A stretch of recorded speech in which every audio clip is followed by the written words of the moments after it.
Mapagpalang umaga sa lahat, sa mga kabartudis natin. Narito naman po ang ating bago na bao na walang mata, at ito yung isang mata. Ang bisa nito ay kapareho lang po yung bisa ng isang mata at walang mata. Ito po yung walang mata, gagawin natin na kwintas, at ito yung puwet nya. Ayan yung puwet nya. Ito talaga yung kanyang mata na walang mata. Ayan, gagawin natin na kwintas na pang sarili. Ito po ay may tagabulag, may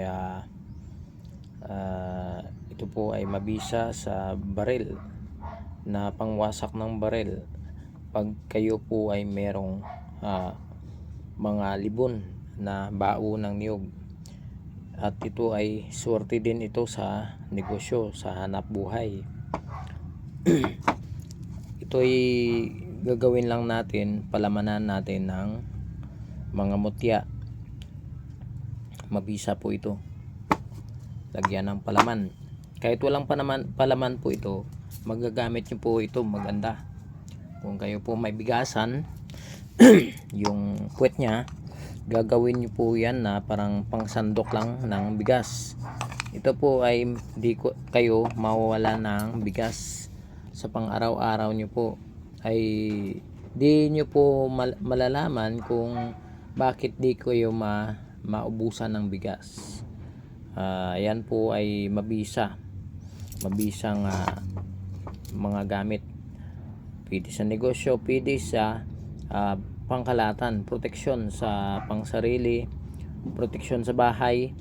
Ito po kahit kunti-kunti lang po ito kukunin mo, ay ito may tipak-tipakan nito, ilagay nyo sa grapa, ilagay nyo sa habak, napakabisa pa rin yung bao nya. Kahit kunti-kunti lang po yan, mabisa pa rin yan. Yan po ang mga sikreto ng bao na walang mata. Sa baril, mabisa po yan. Di po kayo matablahan ng baril. Depende po sa paggamit, depende sa paniniwala. Dahil tayo po ay naniniwala talaga, dahil tayo po ay bilang manggagamot, at tayo po ay may kakayahan na bumuhay ng mga kahit anong gamit. Kaya nagpapasalamat ako sa Panginoon na tayo po ay binigyan ng kakayahan o magkaroon ng bisa ang mga gamit natin. Kaya sa mga naniniwala man, sa hindi naniniwala,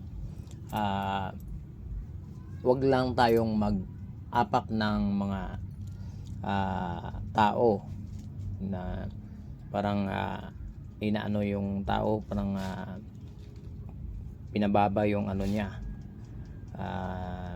Yung iba dyan na nag-aantay lang ng pagkakataon magkomento ng masama against sa mga taong katulad ko, yung mga vlogger. Tayo po ay tao lamang, wala namang perpekto na tao sa mundo. Ang kailangan na po natin ay paniniwala lang at respeto sa bawat isa. Kanya-kanya po yung paniniwala natin. Kaya wag lang po tayong mag-apak ng tao, parang inaapakan yung ano nila, yung prinsipyo. Kaya sa mga naniniwala, maraming salamat. Sa mga taga-subaybay natin, shoutout na lang po sa inyong lahat. Pasensya na kayo, hindi pa tayo makapag-live. Hanap po tayo na baka siguro sa sunod, sa bukas, manghaning po tayo sa ilog. Baka magkaroon ng signal doon, magla-live po tayo. Open po yung comment natin, open sa lahat. Bawal lang po yung pagmumura. Yun ang gusto ko. Sa mga iba dyan na nagko-comment ng mga sama, Siyempre kung maano din yan sa tainga ko, talagang tinatanggal ko yan. Kasi yung iba dyan parang bastos talaga, tinatanggal ko yan sa comment section.